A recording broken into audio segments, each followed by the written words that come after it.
चलिए स्टार्ट करते हैं हम आज का इन न्यूज टॉपिक। गहन अनुकूलता के तहत अवशिष्ट बाढ़ क्षति। प्रकाशित एक नए अध्ययन के अनुसार गहन अनुकूलन के तहत अवशिष्ट बाढ़ क्षति जलवायु परिवर्तन और सामाजिक आर्थिक विकास के कारण नदी में बाढ़ का खतरा बढ़ने की उम्मीद है।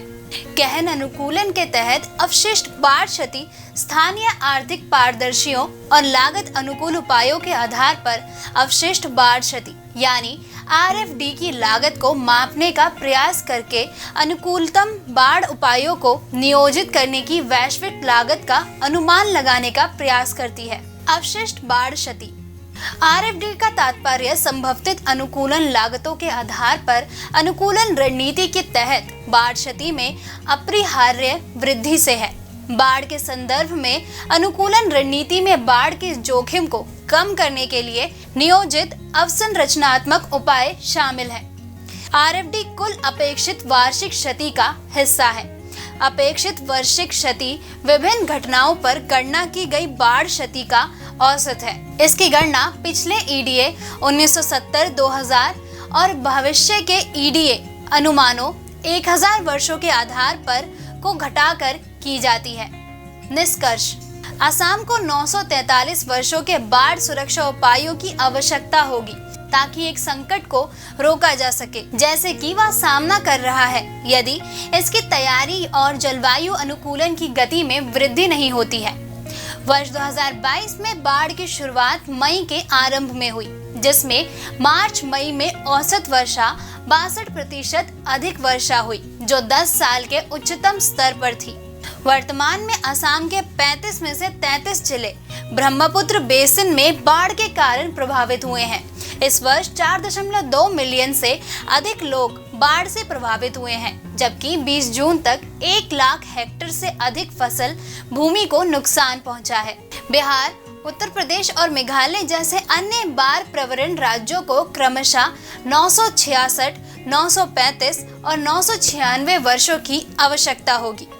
भारत में नदी की बाढ़ जैसे प्रमुख प्राकृतिक आपदाओं में से एक माना जाता है, आर्थिक नुकसान का पर्याय बनी गई है।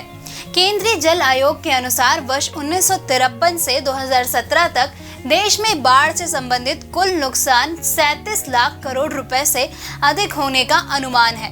दक्षिण एशिया में RFD लगभग 4 मिलियन अमेरिकी डॉलर और अनुकूलन लागत लगभग 3 मिलियन अमेरिकी डॉलर होने का अनुमान है। RFD यानी सकल घरेलू उत्पाद के हिस्से के रूप में पूर्वी चीन, भारत के उत्तरी भागों और अफ्रीकी महाद्वीप के मध्य क्षेत्रों में उच्च स्तर पर रहा। RFD को कम निर्माण अवधि या कम अनुकूलन लागत के साथ कम किया जा सकता है, जिसका अर्थ है कि तत्काल और उपयुक्त अनुकूलन कार्यों की आवश्यकता है, जिसमें उच्च जोखिम वाले क्षेत्रों के लिए वित्तीय सहायता में वृद्धि शामिल है। बाढ़ के बारे में, यह सामान्य रूप से शुष्क भूमि पर पानी की अति प्रवाह होता है। समुद्र की लहरों के तट पर टकराने, बर्फ के जल्दी पिघलने या बांध के टूटने या भारी वर्षा के होने से बाढ़ आ सकती है। हानिकारक बाढ़ का स्तर केवल कुछ इंच तक हो सकता है या यह एक घर की छत को ढहा सकता है। बाढ़ मिनटों के भीतर या लंबी अवधि में आ सकती है और दिनों, हफ्तों या उससे अधिक समय तक रह सकती है। मौसम संबंधी सभी प्राकृतिक आपदाओं में बाढ़ सबसे आम और व्यापक है। फ्लैश फ्लड सबसे खतरनाक प्रकार की बाढ़ है क्योंकि वे बाढ़ की विनाशकारी शक्ति को अविश्वसनीय गति से जोड़ती है। अचानक बाढ़ तब आती है जब वर्षा जमीन को अवशोषित करने की क्षमता से अधिक हो जाती है।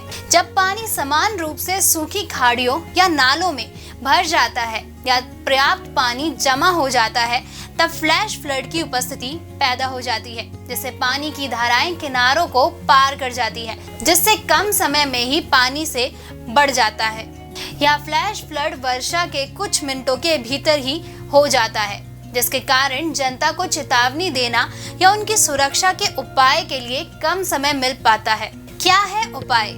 राष्ट्रीय आपदा प्रबंधन प्राधिकरण यानी NDMA आपदा जोखिम न्यूनीकरण के लिए सौंदर्य फ्रेमवर्क, राष्ट्रीय बाढ़ आयोग, आपदा प्रबंधन अधिनियम 2005, फ्लड प्लान ज्वाइनिंग।